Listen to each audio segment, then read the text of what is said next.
urimbuza mana yange, ineza yawe ntigereranywa. Yaba umeze nk'abantu, simba mbonye ubwiza bwawe, ariko kuko utarobanura ku butoni, nanje ngeze mu bwami bwawe. Suko nakiranutse cyane, sukwiza cyangwa uburanga, ahubwo ni imbabazi zawe. Nzajya ndyama sinzire, kuko ndi kumwe nawe. Sinzibuka imiruho yo mu isi, kuko ndi mu bwami bwiza. Nzajya ndyama sinzire, kuko ndi kumwe nawe.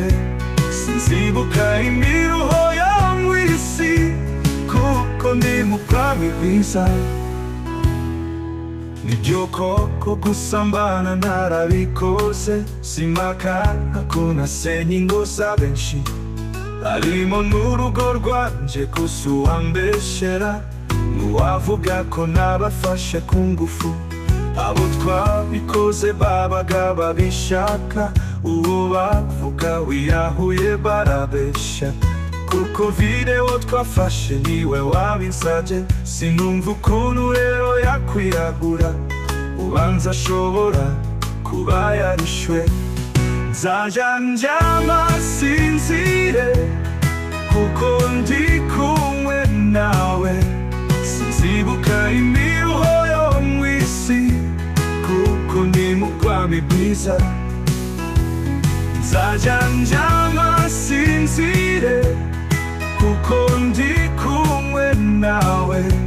Sinzibuka imiruho yo mu isi, kuko ndi mu bwami bwiza. Isi nabaye ruvuma, abantu benshi bamaye akato, ariko wowe mana warandebye uranyitegereza uramenya.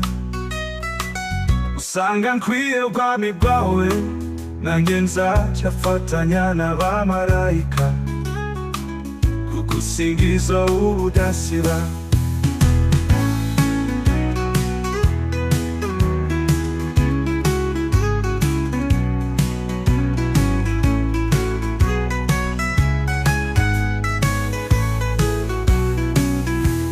Nzajya ndyama sinzire, kuko ndi kumwe nawe.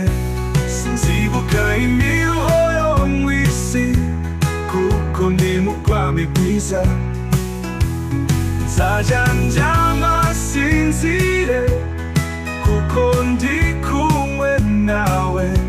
Sinzibuka imiruho yo mu isi, kuko ndi mu bwami bwiza. Gitare TV Rwanda, subscribe for more. Gitare TV Rwanda, subscribe for more.